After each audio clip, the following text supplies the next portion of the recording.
60 வருஷ வரலாறு. 2 கட்சிகள் மட்டும் தான்.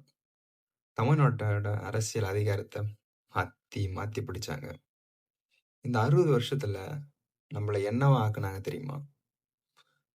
ஒரு சினிமா ஹீரோவ முதல்வர் நாற்காலியில உட்கார வச்சாங்க. ஒரு சினிமா டயலாக்க அரசியல் கொள்கையா மாத்தி காட்டுனாங்க. இன்னைக்கு ஒரு இளைஞன்கிட்ட கேளுங்க, எங்க எம்எல்ஏ யாரு? தெரியாது. நாளைக்கு எந்த படம் ரிலீஸ்? அப்படின்னு சொல்லுவோம். இது தற்செயலா நடந்ததா? கிடையாது. திட்டமிட்டு நடத்தப்பட்டதா? தெரியாது.